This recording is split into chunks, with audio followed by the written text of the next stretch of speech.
Get started. You might not believe it, but our volunteer board chairman has an A job also. Bob Rinaldi has been in the thick of things all year, and this morning he's going to give you his perspective on how the association and how the industry are helping you connect, engage, and grow. Bob's the Chief Executive Officer of Commercial Industrial Finance, a national equipment finance company founded in 1982 and acquired in 2015 by C-Bank. He's been an active volunteer in the association, the foundation, and LeasePack for over 15 years. Always quick to volunteer his time for the good of the industry, he served on the ELFA board twice, and he's also served as a foundation trustee. He's a former chairman of LeasePack, and he served on the foundation's research and development committees. Before joining CIF, he was the senior vice president at CSI Leasing for nearly 4 years. And previously, he served as executive vice president of National City Commercial Capital, now PNC Equipment Finance, and at Information Leasing Corporation, which was subsequently sold to Provident Bank of Cincinnati.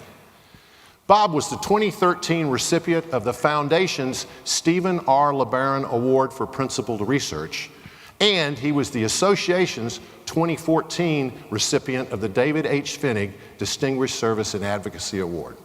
Ladies and gentlemen, our lead volunteer and 2015 Chairman of the Board of Directors, Mr. Bob Rinaldi.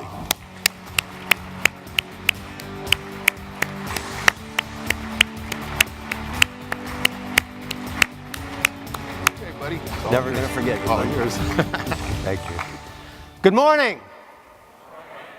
A little louder. Good morning. Ah, you're connected. I love it. Welcome to San Antonio and your ELFA convention. Did you happen to notice the buzz last night in the opening session, or opening reception, and in the lounges afterwards? You know, this is a wonderful event where all of us who share in much of the same endeavors and toils get to be with one another. You know, it's truly a special time. However, pulling all of this together takes months and years of planning by the staff and countless number of man hours from our volunteer staff. So let's provide some well-earned praise for some very special groups. So, first round of applause for our wonderful convention sponsors. Thank you. You know, we had 3 community service projects going on. We are an engaged group and we're a sharing group. We had the Habitat for Humanity, San Antonio. We had the Jim McGrain Charity Bike Ride and Soldiers Angels. We had over 100 engaged volunteers. And because of that, we had ELFA donating $15,000 to the Habitat for Humanity and Soldiers Angels, thanks to our generous support of our sponsors. To the exhibitors that we depend on so much for many valuable services, we thank them as well. To you, our attendees who take time out of your schedules to come here, to connect, to engage, be with one another, and share best practices, we thank you as well. Some stats: we have over 1,000 attendees. We have roughly 100 speakers. We have 16 breakout sessions. And I have to tell you, there are numerous man hours that go into determining which of these sessions we're going to do. So, as you have noticed by now, the theme of our convention is Connect, Engage, Grow. Let me explain. The Connect and Engage part of the theme refers to our members, you, connecting and engaging with their association. You know, the association works hard to provide the optimal sunlight, fertilizer, water, or in short, the proper environment to give our members the best chance for successful growth. That really includes things like combating errant and damaging legislation at the state and federal level. It includes holding professional development sessions and conferences for our members. It includes compiling benchmarking data and research that we all find so valuable for our organizations and their upstream and downstream stakeholders. That is the mission of your ELFA, to protect and promote the growth of our industry and, by extension, all of our businesses. So, in keeping with this year's theme, I wish to talk to you about our role as members. The connecting and engaging with the ELFA, and then we're going to then move into talking about the state of our industry, and then we're going to talk about growth. You know, I'm sure everyone in this room recalls how they first connected with the ELFA. Let me kind of share my story with you. Some 30 years ago, my partners and I should probably mention, Mike Rooney, you here, I know he's here, just a dear partner of mine, he's here present, was like a brother to me, mentor to me, and absolutely unbounded optimism. My other partners, my brother Vince, whom I love so much, was a father to me. I have to thank them as well. And another partner, Denny Hurt, another brother to me. I have to thank all of them as well. So hope you don't mind a little plug for those gentlemen. But so my partners and I were heads down. We're building something called ILC. And I had the great fortune to meet one Dave Schaefer. Well, Dave and I met, and Dave said, Bob, are you involved with are you a part of the ELFA? Are you a member? And I said, no, Dave, I'm not. Well, you need to be. All right, so we joined. Dave didn't stop there. Dave then got me engaged. Before I knew it, I was on the Small Ticket Business Council. Fast forward a couple months later, I'm at my first meeting, the Small Ticket Business Council. I had no idea what I was doing. So I'm sitting there in the meeting, everything's going on. The chair was assigning various tasks to all of the Business Council Steering Committee members. And we get down to the very end, there's one last one that nobody was volunteering for. It was called Lease Pack. I sure as hell wasn't going to volunteer. I didn't even know what it was. Well, that didn't stop Dave. Dave pokes his head down the table, looks down at me, and goes, Bob, you'll do it, right? What am I going to say? Sure, Dave, I'll do it. And we immediately broke the session just for a little coffee break, and I immediately went over to Dave, grabbed him by the elbow. I said, Dave, what did you just volunteer me for, and what the hell is Lease Pack? Well, Dave started laughing, grabs me by the elbow, takes me out in the hallway. He goes, there's somebody you need to meet, Valerie Jester. Valerie's in charge of Lease Pack. Well, I go out and meet Valerie. He says, Valerie, this is Bob. He's fresh meat or something like that. Valerie puts her arm around me, if anybody knows Valerie. Big warm smile, puts her arm around me, and she says, honey, we're going to have so much fun. I knew I was in trouble. At that point, we began our friendship for over 30 years, and Dave and Valerie are two of my absolute closest and dearest friends for life.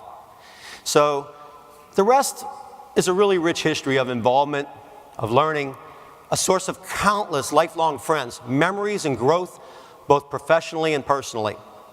Let's take a moment to hear from some of our members about what they have to say about their engagement with the ELFA.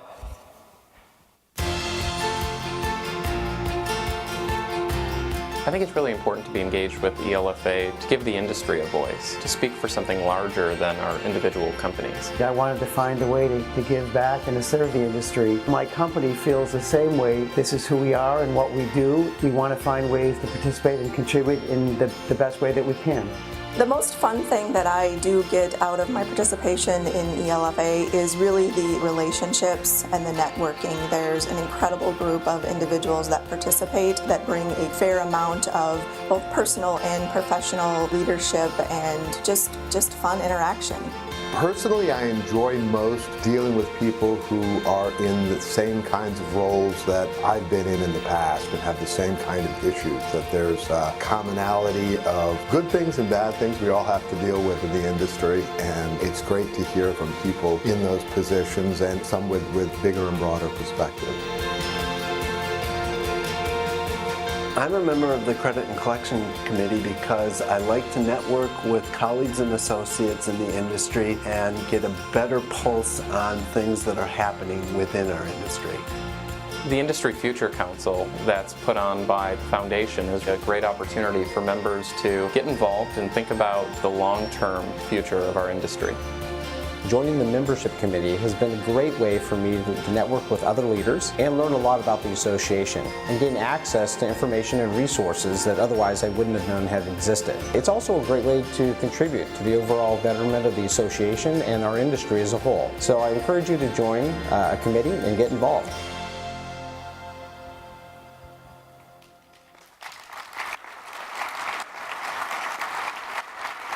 You know, speaking of engagement, some of you may have heard that we inducted our second class of honorees into the Equipment Finance Hall of Fame this past Saturday. The ELFA Board of Directors established the Equipment Finance Hall of Fame last year to honor individuals who have made a unique, significant, and long-lasting contribution to the equipment finance industry throughout their careers. 7 outstanding people were selected this year. They are Ian Berg, founder of Copelco Financial Services Group, an innovator of healthcare, copier, and high-tech leasing. Joe Lane, technology financing pioneer and devoted champion of equipment finance. Paul Larkins, industry trailblazer, mentor, and dedicated volunteer. Jim McRae, inspirational leader, relationship builder, and multi-talented entrepreneur. Bernie McKenna, tireless industry supporter and active philanthropist.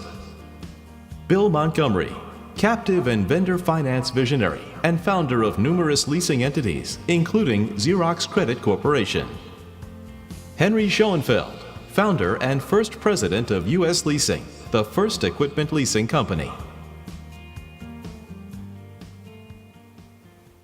Please join me in congratulating our 2015 inductees.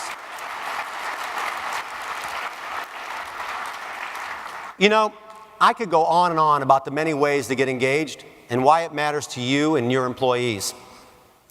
But in the interest of time, I would like to talk about one of my personal favorites that I am very passionate about.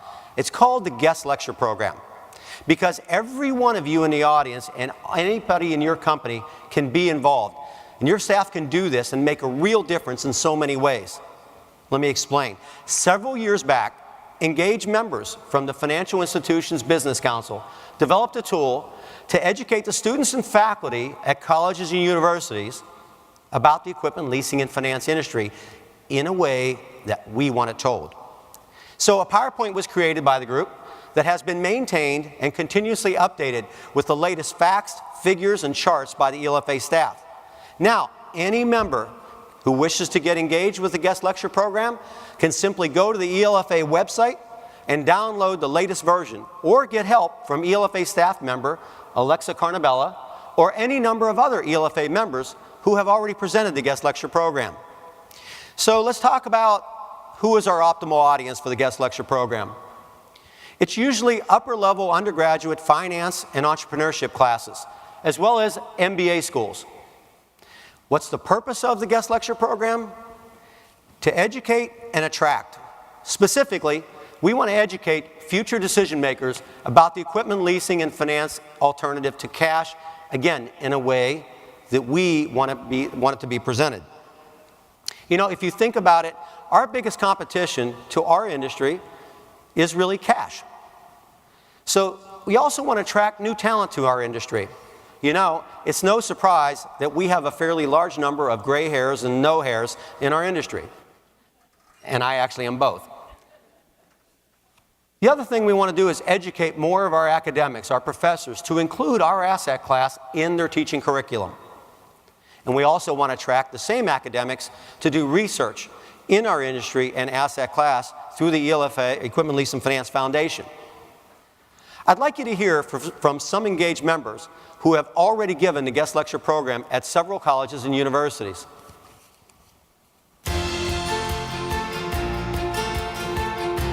I've presented the guest lecture program twice now and have found the audiences are extremely excited about knowing more about our industry. By presenting the guest lecture program to my alma mater, Thunderbird, that gave me the opportunity to talk about this industry to young students so they could consider this for a potential career path. The students were very excited to learn more about our industry and asked very meaningful questions. I think the guest lecture program is one of the best ways that we as an industry can take our message to younger people and attract younger people into an industry that's vibrant and that's very impactful to the United States economy.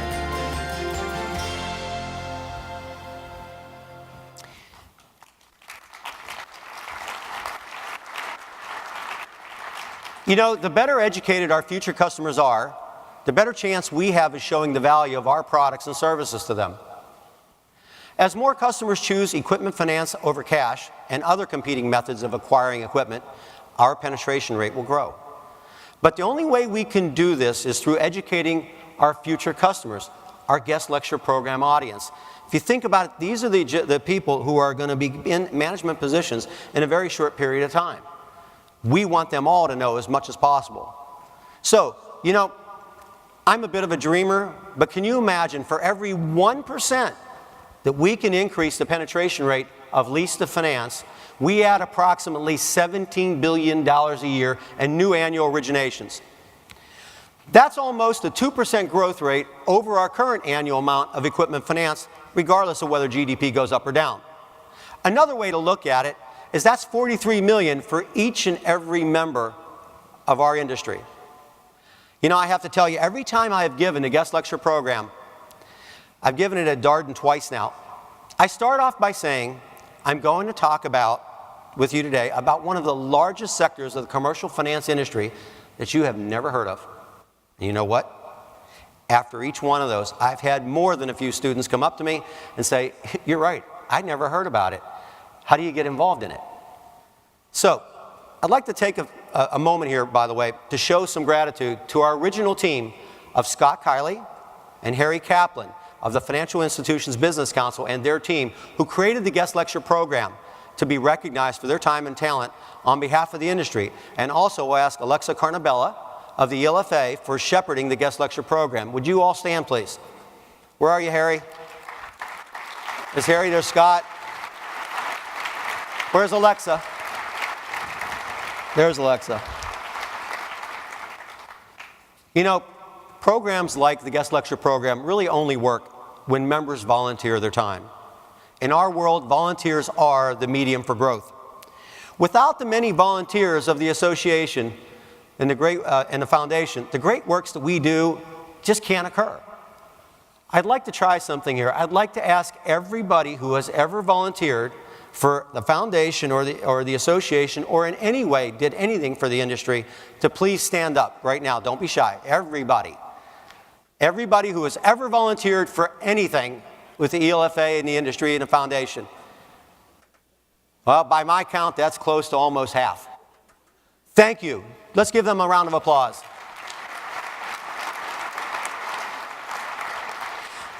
So now let's talk about the state and growth of our industry.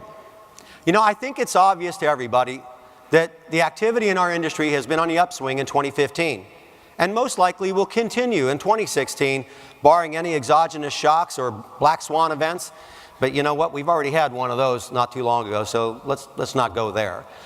But it looks very promising. Specifically, we have seen more attention from the banking industry, from new entrants, from the M&A activity, and interest from various other investor groups. It's quite impressive.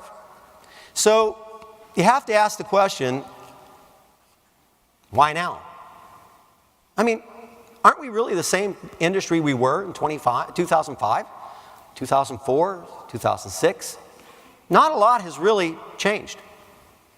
If you really think about it, it just hasn't changed.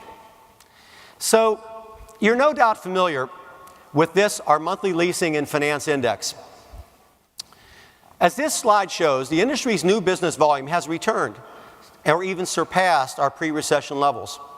However, what this chart doesn't show is absolutely more interesting. You know, looking back during the Great Recession, our asset class performed better than most every other lending asset category. Let me repeat, our asset category performed better than every other commercial lending asset category. There was actually a foundation study published a few years back that proved that the equipment lease and loan asset-backed securitizations performed better than all other asset-backed securitizations. Let me show you what I mean. Financial institutions and investors began to figure this out after the crisis subsided. They had some time to start thinking and doing postmortems, if you will. What worked, what didn't work, and what shouldn't we do again, and what should we do more of? Well, thanks to ELFA Research Director Bill Choi, we went back in time to 2000 to compare historical bank and commercial industrial loan and commercial real estate loan data from the Federal Reserve and compared that to the ELFA index. And what you'll see here in the green line is obviously our index, and in its current form started around 2005. The blue line represents commercial loans, C&I loans. And the red line represents commercial real estate loans, which, as you would expect, is usually the most secure, well, until it wasn't. This next chart, this chart compares the strength of our industry compared to specifically commercial loans. We dropped off the commercial real estate, and instead we inserted a survey from the Survey of Equipment Finance Activity. That's this voluminous survey that comes out and is published each and every year. And this survey is chock full of data which slices and dices our industry in innumerable ways. Anyway, we have over 100 companies that participate in giving this data, whereas the MLFI index, the green line, we have roughly 25 companies, because it just is a rough survey, an index. So if you take a look and we take the bigger data set, a much richer data set, and we compare that, you can absolutely see charge-offs in our industry do better than commercial lending by a long shot. You know, at times, outsiders have always perceived our industry as risky. Well, as I said, those are outsiders. We've all heard that, right? Well, unfortunately, it took a horrible, horrible credit-induced recession to vindicate the equipment leasing and finance asset category. And a funny thing also happened. Once the financial institutions realized the truth in terms of these charge-off metrics, they found equipment leasing and finance had an added bonus: larger spreads than traditional C&I lending. But better late than never, I guess. Our secret's out. Hence the added attention. So one last thing I should say is the Survey of Equipment Finance Activity, the big book I was showing you. As I mentioned, we have 100 members participating in that. I highly encourage every member to be involved next year and be involved in doing the survey. It is a bit of work, but the value is countless. And so another added value, by participating, you actually get the survey your company does for free. So now let's continue on to some very interesting trends in our industry over the past year. A natural outcome of this newfound popularity in equipment leasing and finance is the resurgence of the equipment lease asset-backed securitization market. Obviously, it caters to small ticket, small business in terms of the number of transactions that kind of fit perfectly for securitization. Here's a quick snapshot that will give you some idea as to where we are in the historical securitization cycle. As you see, high point for asset-backed securities in our industry was right around 2000, obviously the low point 2008. And you can see where we are at today. We're just about set to surpass last year's activity, which was fairly significant. And I would venture to bet that within a very short number of years, we're probably going to get back to the 2000 peak. You know, and that's a good thing. And this has also been reinforced by our latest study on the securitization market, produced by the Equipment Leasing and Finance Foundation. So there was a previous one, and we have updated it recently. I highly encourage you to download that study. You know, I believe a healthy asset-backed securitization market is vital to the growth of small business in the U.S., as are other vehicles for financing small business. Why? Let me share some really interesting data with you about small business in the United States and the role they play in the economy. And then I'm going to share with you the state of the small business formation in the U.S. from a historical perspective and data from the SBA. So what you see here is you can see the absolute impact that this particular sector, the small business, has. And you can see how important now small business is to employment, especially to the middle-class jobs and future dynamism in the economy. I'm here to tell you, though, it's a little concerning, but the state of small business in the United States is not all that rosy, and it really hasn't been for 30 years. Let me show you what I mean. This chart is commonly referred to as the birth-death rate chart, in which the blue line represents entries, new business starts. The orange line represents exits, leaving the industry. And the red dotted line is a trend line. And you can see we have been on a steady decline since the 1970s. To be sure, the Great Recession had an impact, no doubt. And we have recovered somewhat. But this following chart is probably most concerning. This is the percentage of companies in business between 1 and 5 years. The sharpest decline, though, is seen in startups, less than 1 year. That's a sector that's not highly sought after by many people and many companies in our industry. But it is a target for the tech finance sector, which I'll mention a little bit shortly. Over the past year, let me stop 1 second. One thing I would have to say, by the way, if you think about this, I'm going to go off script a little bit, and I don't want to get into political. But if you think what has gone the opposite direction during this downturn, regulation, compliance, we've had the healthcare law, that's just as of lately. But there has been a major impact on what keeps small businesses from starting. That's got to change. So over the past year, our board of the ELFA, made up over a dozen leaders of companies just like yourselves, have noticed the emergence of some very interesting trends coming from their customer surveys and conversations dealing with how they wish to acquire equipment. You know, currently where we're at today, you fill in the blank as a service. Software as a service, infrastructure as a service, platform as a service is becoming more prevalent and more acceptable. We're also seeing a growing trend by our customers who are looking for alternative structures aside from just our standard hell and high water lease and loan contracts. They're looking at things that might include equipment, might include people, but everything wrapped in a service. Those kinds of trends are what our people and what our board members are hearing. Lastly, there is a growing sentiment toward using versus owning. So the thought is, and the feeling is, I want to pay for what I need, when I need it, for as long as I need it, and not a moment longer. And oh, by the way, when something new and better comes along, I want that instead. Now, we should not be surprised that this attitude is more strongly held by the emerging business leaders in all industries who've grown up with Apple, Uber, Amazon, and Netflix, right? Personal story, my son took this photo during the snowstorm in New York City this past winter. All traffic was banned, subways were shut down. He works on the global securitizations products desk at Barclays. And while the city was shut down for the day, he had to be at work early in the morning, regardless, because, well, London and other financial markets around the globe were up and running as usual. Well, how does he do that?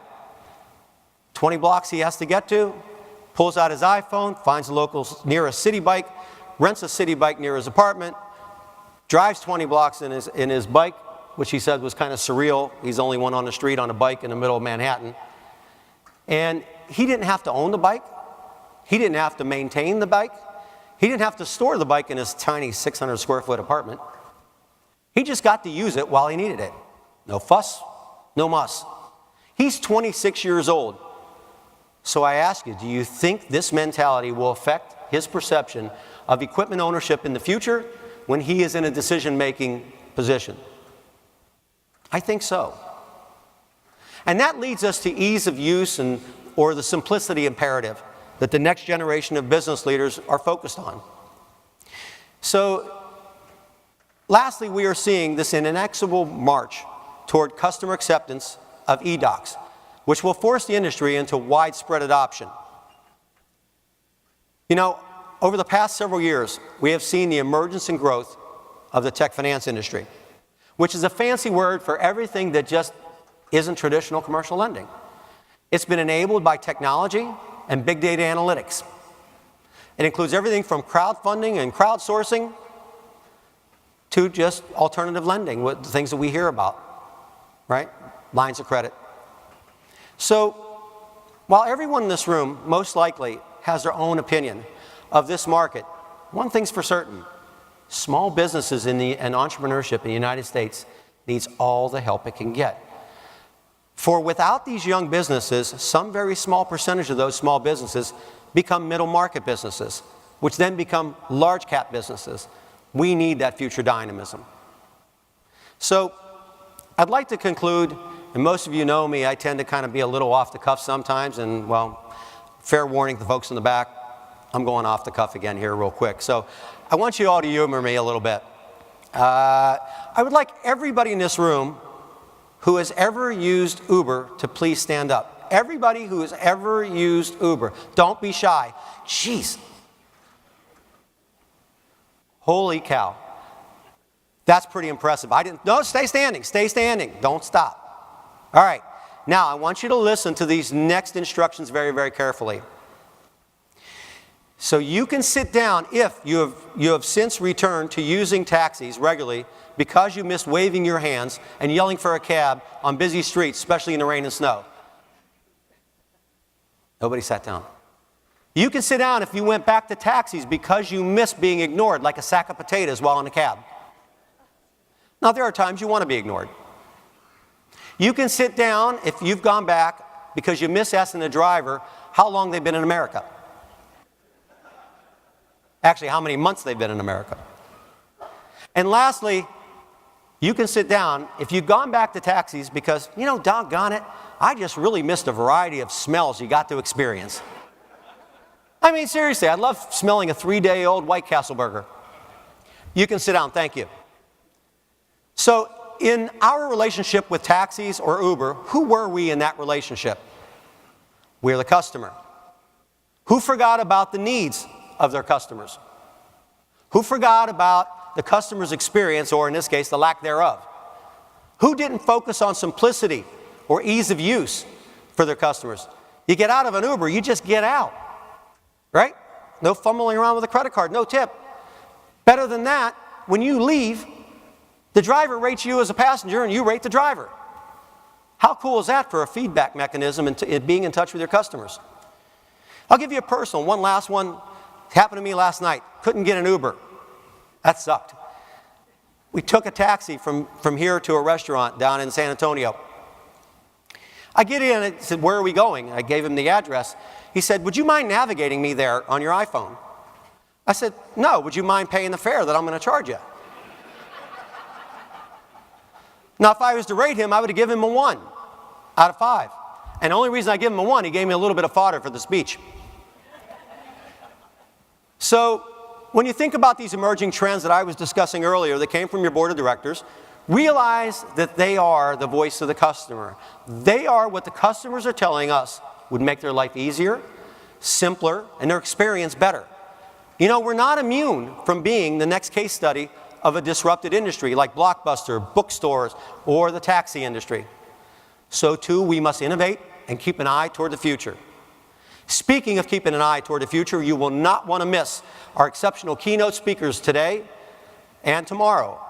And during the Equipment Finance Foundation luncheon, and tomorrow is Salim Ismail. You definitely don't want to miss him, a protege of Peter Diamandis, who we had here several years ago. So in conclusion, the year indeed was a good one, and the near future looks bright.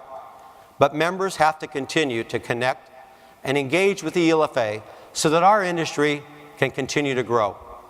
Thank you very much.